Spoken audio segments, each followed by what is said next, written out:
రాయలసీమ అంటే రాయలసీమ, నెల్లూరు, ప్రకాశం. రాయలసీమకు Krishna water allocation ఏదైతే ఉందో, అలాగే నెల్లూరు జిల్లాకు ఇంకా అంతర్రాష్ట్ర దీనికంటే చెన్నైకి పోవాల్సిన వాటర్కి సంబంధించి మొత్తం 101 టీఎంసీ అష్యూర్డ్ వాటర్ నికర జలాలు శ్రీశైలం డ్యామ్ నుంచి, రిజర్వాయర్ నుంచి ఉన్న కేటాయింపులు ఉన్నవి ఏదైతే ఉన్నాయో అవి ఆచరణలో నిజంగా అందుకోవడానికి ఉన్న అవకాశాలు పూర్తిగా సున్నా చేస్తూ కారణాలు రకరకాలు. ఒకటి, వచ్చే వరద ప్రవాహం రోజులు తగ్గడం,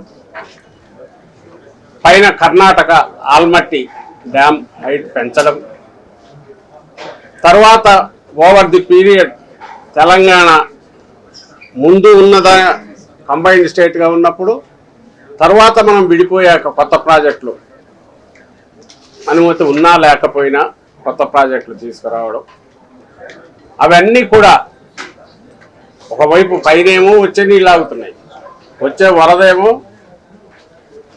తక్కువ రోజులు తగ్గాయి. ఇంకో పక్క మన స్టేట్ విడిపోయింది, తెలంగాణ రాష్ట్రం మనకంటే తక్కువ హైట్ నుంచే నీళ్లు తీసుకోగలగడం, వీటన్నిటి వల్ల పేరుకు నికర జలాలు ఉన్నప్పటికీ రాయలసీమకు కానీ నెల్లూరు జిల్లాకు కానీ నీళ్ళు వచ్చే పరిస్థితి లేని సమయంలో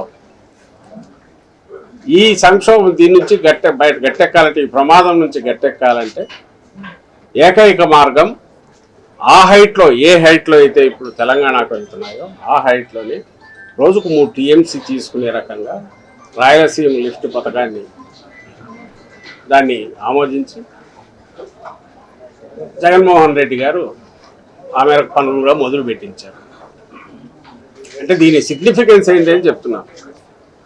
పైన ఆల్మట్టి డ్యామ్ గతంలో పెంచింది, మళ్ళీ ఇప్పుడు పెంచుతున్నారు 519 మీటర్ల నుంచి 524 పైగా మీటర్లకు. అది కూడా అయిపోవచ్చింది. వాళ్ళు ల్యాండ్ ప్రొక్యూర్మెంట్ కూడా చేస్తున్నారు, అక్విజిషన్ చేస్తున్నారు. తెలంగాణ దగ్గర అయితే ఆల్రెడీ 770 అడుగుల నుంచి నీళ్లు తీసుకుపోతున్నారు, పవర్ జనరేషన్ దగ్గర నుంచి. ఆ నీళ్ళు ఎక్కడికి పోయినా మళ్ళీ సాగర్కి వెళ్తాయి కాబట్టి అక్కడ ఇబ్బంది లేదు. ఆ తర్వాత 800 అడుగుల్లో తీసుకున్నారు. 824, 770 నుంచి 824 అడుగుల్లోగా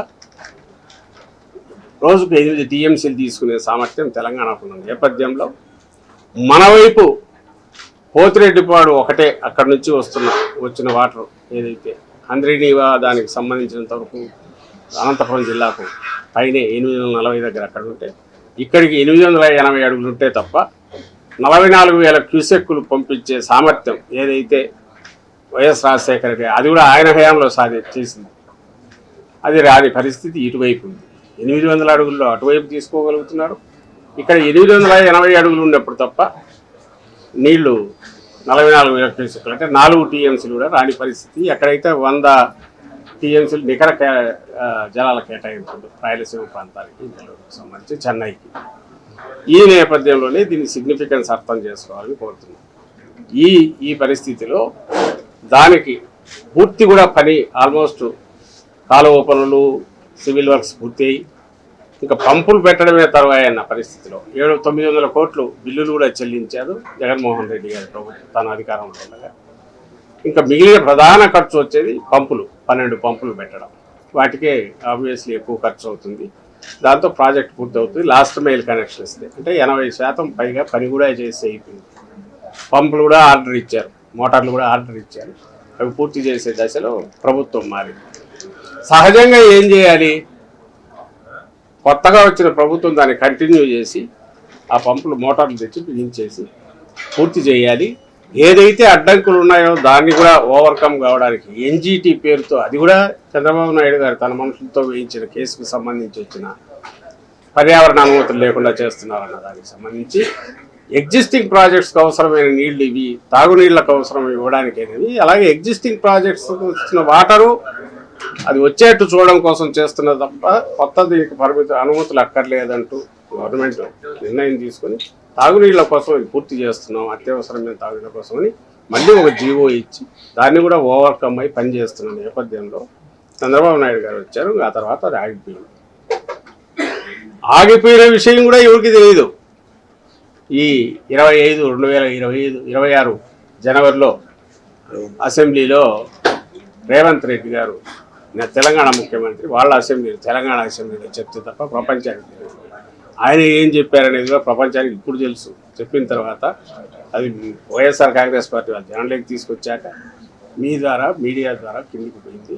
ఏమని లోపాయికారిగా మా మధ్య టాక్స్లో చంద్రబాబు నాయుడు గారు ఒప్పుకున్నారు. నీ మీద ఉండే గౌరవంతో ఇది రాయలసీమ లిఫ్ట్ నేను ఆపేస్తున్నా అన్నారు. ఆపేశారు. ఇది జరిగింది జనవరిలో. అది వస్తే దాని మీద ఎట్లా చేశారు, జరుగుతున్న పని పూర్తయిన పని ఎందుకు మీరు కంప్లీట్ చేయలేదు, ఆ దాదాపు పూర్తయిన పని. ఇది రాయలసీమ ప్రాంతానికి నెల్లూరుకు ప్రాణాధారం కదా. ఉన్న అలా నీళ్ళ నీళ్ళు కేటాయించి నీళ్లు తీసుకోవాలన్నా కూడా ఇది అవసరం కాదా అని క్వశ్చన్ చేస్తే కూడా సమాధానం లేదు.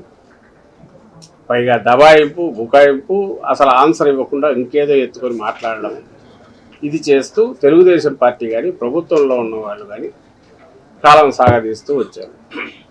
ఎక్కడ ఇప్పటికీ ఆన్సర్ ఇవ్వలేదు.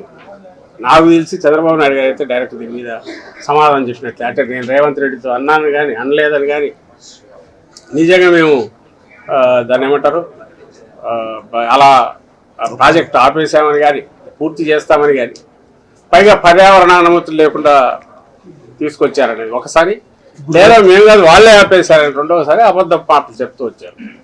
అది కరెక్ట్ కాదనేది ఆధారాలతో సహా ఉన్నాయి. వాటి కూడా బయట పెట్టాం. ఇంత విలువైన సమయాన్ని ఈసారి మరీ అందులోనూ నిజంగా ఇప్పుడు అవసరం. ఎందుకంటే ఈ ఎల్నినో అంటున్నారు, వాటర్ ఎంత వస్తుందో తెలియదు. అక్కడ చూస్తేనేమో అటువైపు వెళ్ళడానికి అవకాశం ఉంది, ఈ వైపు ఏమో 800 ఫుల్ రిజర్వాయర్ నిండితే తప్ప నీళ్లు రాని పరిస్థితి. ఈ పరిస్థితిలో దీని సిగ్నిఫికెన్స్ అర్థం చేసుకోవాల్సిందిగా అందరినీ కోరుతున్నాం. దీని మీద వైఎస్ఆర్ కాంగ్రెస్ పార్టీ నుంచి గత ఫిబ్రవరిలో జగన్మోహన్ రెడ్డి గారు ఇమ్మీడియట్గానే ఇది సీరియస్ ఇష్యూ, మీరు అందరు కదలాలన్నారు. ఆ తర్వాత మీ అందరికీ తెలుసు పోతిరెడ్డిపాడు దగ్గర ఫిబ్రవరి 5న కార్యక్రమం టేకప్ చేశాం. ఆ తర్వాత ఈ కార్యాచరణ తీసుకొని ప్రజల్లోకి ఇది వెళ్ళాలి, రాష్ట్రమంతా తెలియాలి, ముఖ్యంగా రాయలసీమ ప్రాంతంలో తెలియాలి ఎట్లా అన్యాయం జరుగుతుందో. ఈ అన్యాయాన్ని సరిదిద్దాలంటే ప్రభుత్వం మీద ఒత్తిడి తీసుకురావాల్సిన అవసరం గురించి తెలియాలి. దానికి సంబంధించి చైతన్యం కలగాలనే ఉద్దేశంతో ప్రతి జిల్లాలో కూడా జిల్లా మీటింగ్లు జరిపాం.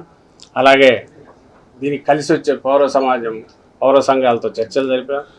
అదర్ పార్టీస్ కలిసి వస్తే వాళ్ళ సహాయం తీసుకొని అయినా సరే ఒక ఉద్యమం బిల్డ్ చేసి చంద్రబాబు నాయుడు ముక్కుతాడు వేసి ఆయన ప్రభుత్వానికి ఒత్తిడి తీసుకొచ్చి ప్రభుత్వం మీదైనా ఈ లిఫ్ట్ పూర్తి అయ్యేట్టు చూసే కార్యాచరణ సిద్ధం చేసుకుంటున్నాం. అందులో భాగంగా ఈరోజు ఇక్కడ అందరం కలిసి ఇది అసెంబ్లీ స్థాయిలో కమిటీలు వేయాలని, అక్కడి నుంచి మళ్ళీ కిందికి కూడా ప్రజల్లో ప్రచార కార్యక్రమాలు టేకప్ చేయాలని కూడా నిర్ణయం తీసుకోవడం జరిగింది. దానికి సంబంధించిన తేదీలు అవి ఫైనలైజ్ చేశాం.